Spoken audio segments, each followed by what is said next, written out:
ಬ್ರಹ್ಮಾಂಡ ಭ್ರಷ್ಟಾಚಾರದ ವಿಚಾರಕ್ಕೆ ಸಂಬಂಧಪಟ್ಟಂತೆ ಸಚಿವ ಆರ್.ಬಿ. ತಿಮ್ಮಾಪುರ್ ರಾಜೀನಾಮೆಗೆ ವಿಪಕ್ಷಗಳು ಪಟ್ಟು ಹಿಡಿದಿದ್ದಾವೆ. ಇವತ್ತು ಸದನದಲ್ಲೂ ಕೂಡ ಈ ವಿಚಾರ ಚರ್ಚೆಗೆ ಬರುವಂತಹ ಸಾಧ್ಯತೆ ನಿಚ್ಚಳವಾಗಿದೆ.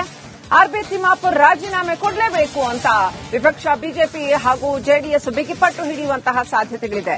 ಆಲ್ರೆಡಿ 2 ದಿನಗಳ ಕಲಾಪವನ್ನ ರಾಜ್ಯಪಾಲರ ಭಾಷಣದ ಚರ್ಚೆಯೇ ಬಲಿ ಪಡೆದಿದೆ. ಹೀಗಾಗಿ ಈ ಅಬಕಾರಿ ಇಲಾಖೆಯ ಭ್ರಷ್ಟಾಚಾರದ ವಿಚಾರವನ್ನು ಮಾತನಾಡೋದಕ್ಕೆ ಸಾಧ್ಯ ಆಗಲಿಲ್ಲ. ಈಗ ಕಲಾಪ ವಿಸ್ತರಣೆ ಆಗೋ ಹಿನ್ನೆಲೆಯಲ್ಲಿ ಇವತ್ತು ಕೂಡ ಕಲಾಪ ನಡೆಯುತ್ತೆ. ಇವತ್ತಿನ ಕಲಾಪದಲ್ಲಿ ಆರ್.ಬಿ. ತಿಮ್ಮಾಪುರ್ ಅವರ ವಿಚಾರವನ್ನ ವಿಪಕ್ಷಗಳು ಚರ್ಚೆಗೆ ತರುವ ಸಾಧ್ಯತೆ ಹೆಚ್ಚಾಗಿದೆ.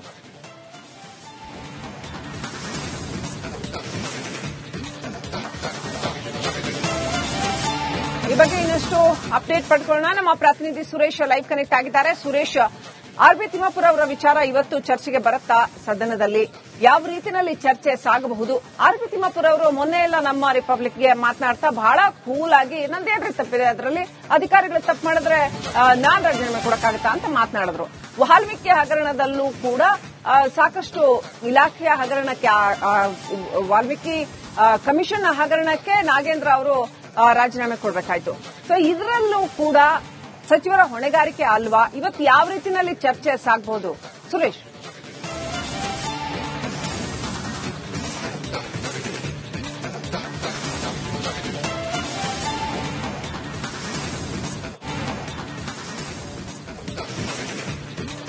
ಎಸ್ ಶ್ರೀಲಕ್ಷ್ಮಿ, ಸಚಿವ ಆರ್.ಬಿ. ತಿಮ್ಮಾಪುರ್ ಅವರ ಇಲಾಖೆಯಲ್ಲಿ ಬಂದಂತಹ ಭ್ರಷ್ಟಾಚಾರ ಆರೋಪ ಅದು ವಿಡಿಯೋ ಸಮೇತ ಹೊರಬಂತು. ಆದ್ರೆ ಈವರೆಗೂ ಕೂಡ ಸರ್ಕಾರದ ಯಾವೊಬ್ಬ ಮಂತ್ರಿಗಳಾಗ್ಲಿ ಅಥವಾ ಮುಖ್ಯಮಂತ್ರಿಯವರಾಗ್ಲಿ ಅವರ ಸಚಿವರ ರಾಜೀನಾಮೆ ವಿಚಾರವಾಗ್ಲಿ ಅಥವಾ ಯಾವುದೋ ಒಂದು ಸ್ಪಷ್ಟತೆಯನ್ನು ಕೇಳುವಂತಹ ಸೌಜನ್ಯ ಕೆಲಸವನ್ನು ಕೂಡ ಮಾಡಿಲ್ಲ ಅಂತಕ್ಕಂಥದ್ದು ಈಗಿರ್ತಕ್ಕಂಥದ್ದು. ಜೊತೆಗೆ ಇವತ್ತು ಪರಿಷತ್ನಲ್ಲಿ ಕೂಡ ಆರ್.ಬಿ. ತಿಮ್ಮಾಪುರ್ ರಾಜೀನಾಮೆಗೆ ಬಿಗಿಪಟ್ಟು ನೀಡುವಂತಹ ಸಾಧ್ಯತೆಗಳಿದೆ. ನಮ್ಮ ಜೊತೆಗೆ ಶ್ರೀಲಕ್ಷ್ಮಿ ಸಚಿವ ಕೇಶವ ಪ್ರಸಾದ್ ಅವರಿದ್ದಾರೆ, ಮೇಲ್ಮನೆ ಸದಸ್ಯರು, ಅವ್ರನ್ನೇ ಮಾತಾಡ್ಸೋಣ. ಮೊದಲನೇದಾಗಿ ಸರ್, ಇವತ್ತು ಆರ್.ಬಿ. ತಿಮ್ಮಪ್ಪ ಅವರ ರಾಜೀನಾಮೆ ವಿಚಾರವಾಗಿ ತಾವೇನು ಆಗ್ರಹ ಮಾಡ್ತೀರಾ? ಯಾವ ರೀತಿಯಾಗಿರುತ್ತೆ ನಿಮ್ಮ ಬಿಪ್ಪಟ್ಟು?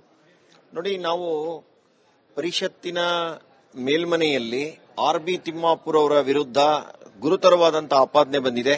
ಮತ್ತೆ ಅವರ ಇಲಾಖೆಯಲ್ಲಿ ಯಾರು ಅಧಿಕಾರಿಗಳಾಗಿ ಕೆಲಸ ಮಾಡ್ತಾ ಇದ್ದಾರೋ ಅವರನ್ನ ಲೋಕಾಯುಕ್ತ ರೆಡ್ ಹ್ಯಾಂಡ್ ಆಗಿ ಹಿಡಿದಿದೆ.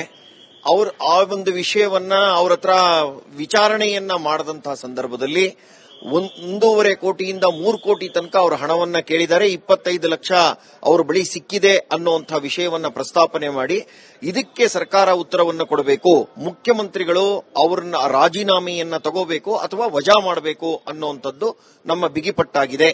ನಾವು ಅದೇ ವಿಷಯವನ್ನು ಇಟ್ಕೊಂಡು ಮೇಲ್ಮನೆಯಲ್ಲಿ ಬಾವಿಗಿಳಿದು ಸಹ ನಾವು ಧರಣಿಯನ್ನ ಮಾಡ್ತಾ ಇದ್ದೀವಿ. ಈ ಒಂದು ವಿಷಯವನ್ನ ಸರ್ಕಾರ ಗಂಭೀರವಾಗಿ ತೆಗೆದುಕೊಂಡಿಲ್ಲ.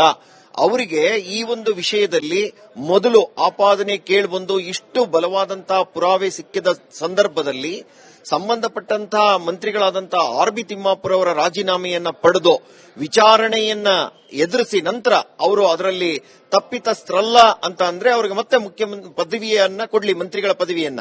ಆದ್ರೆ ಇಲ್ಲೇನಾಗಿದೆ ಅಂತಂದ್ರೆ ಸರ್ಕಾರ ಏನ್ ನಡೆದ್ರೂ ಸಹ ತನಗೇನು ಸಂಬಂಧ ಇಲ್ಲ.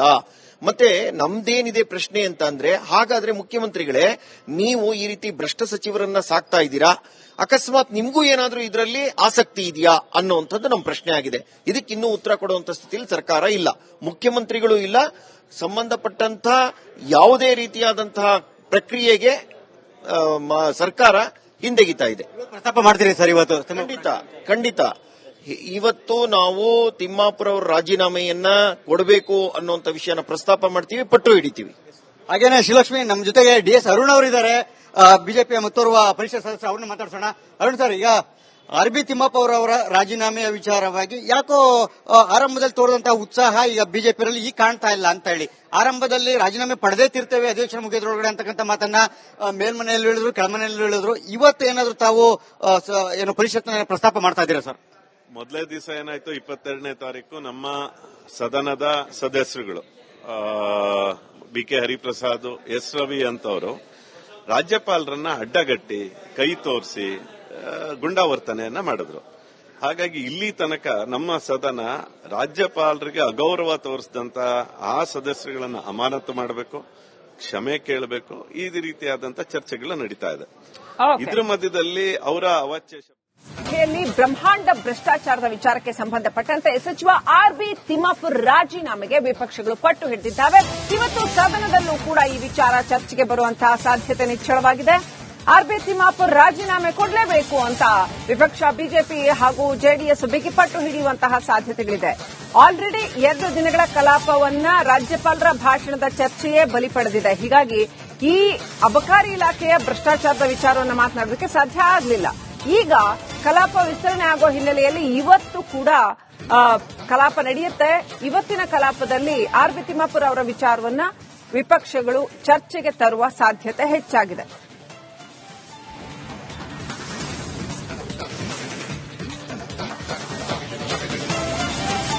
ಈ ಬಗ್ಗೆ ಇನ್ನಷ್ಟು ಅಪ್ಡೇಟ್ ಪಡ್ಕೊಳ್ಳೋಣ. ನಮ್ಮ ಪ್ರತಿನಿಧಿ ಸುರೇಶ್ ಲೈವ್ ಕನೆಕ್ಟ್ ಆಗಿದ್ದಾರೆ. ಸುರೇಶ್, ಆರ್ಬಿ ತಿಮ್ಮಾಪುರ್ ಅವರ ವಿಚಾರ ಇವತ್ತು ಚರ್ಚೆಗೆ ಬರುತ್ತಾ ಸದನದಲ್ಲಿ? ಯಾವ ರೀತಿಯಲ್ಲಿ ಚರ್ಚೆ ಸಾಗಬಹುದು? ಆರ್ಬಿ ತಿಮ್ಮಾಪುರ್ ಅವರು ಮೊನ್ನೆ ಎಲ್ಲ ನಮ್ಮ ರಿಪಬ್ಲಿಕ್ಗೆ ಮಾತನಾಡ್ತಾ ಬಹಳ ಕೂಲ್ ಆಗಿ ನಂದೇನ್ರಿ ತಪ್ಪಿದೆ, ಅದರಲ್ಲಿ ಅಧಿಕಾರಿಗಳು ತಪ್ಪು ಮಾಡಿದ್ರೆ ನಾನ್ ರಾಜೀನಾಮೆ ಕೊಡಕ್ಕಾಗತ್ತಾ ಅಂತ ಮಾತನಾಡಿದ್ರು. ವಾಲ್ಮೀಕಿ ಹಗರಣದಲ್ಲೂ ಕೂಡ ಸಾಕಷ್ಟು ಇಲಾಖೆಯ ಹಗರಣಕ್ಕೆ, ವಾಲ್ಮೀಕಿ ಕಮಿಷನ್ ಹಗರಣಕ್ಕೆ ನಾಗೇಂದ್ರ ಅವರು ರಾಜೀನಾಮೆ ಕೊಡಬೇಕಾಯ್ತು. ಸೊ ಇದರಲ್ಲೂ ಕೂಡ ಸಚಿವರ ಹೊಣೆಗಾರಿಕೆ ಅಲ್ವಾ? ಇವತ್ತು ಯಾವ ರೀತಿಯಲ್ಲಿ ಚರ್ಚೆ ಸಾಗಬಹುದು ಸುರೇಶ್?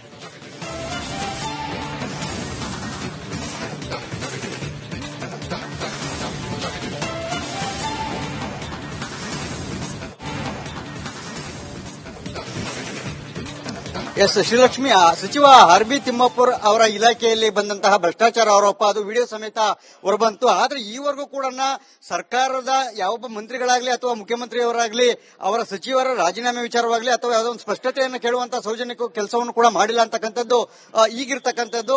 ಜೊತೆಗೆ ಇವತ್ತು ಪರಿಷತ್ನಲ್ಲಿ ಕೂಡ ಆರ್ಬಿ ತಿಮ್ಮಾಪುರ್ ರಾಜೀನಾಮೆಗೆ ಬಿಗಿಪಟ್ಟ ನೀಡುವಂತಹ ಸಾಧ್ಯತೆಗಳಿದೆ. ನಮ್ಮ ಜೊತೆಗೆ ಶ್ರೀಲಕ್ಷ್ಮಿ ಸಚಿವ ಕೇಶವ ಪ್ರಸಾದ್ ಅವರಿದ್ದಾರೆ, ಮೇಲ್ಮನೆ ಸದಸ್ಯರು, ಅವ್ರನ್ನೇ ಮಾತಾಡ್ಸೋಣ. ಮೊದಲನೇದಾಗಿ ಸರ್, ಇವತ್ತು ಆರ್ಬಿ ತಿಮ್ಮಪ್ಪ ಅವರ ರಾಜೀನಾಮೆಯ ವಿಚಾರವಾಗಿ ತಾವೇನು ಆಗ್ರಹ ಮಾಡ್ತೀರಾ? ಯಾವ ರೀತಿಯಾಗಿರುತ್ತೆ ನಿಮ್ಮ ಬಿಪ್ಪಟ್ಟು?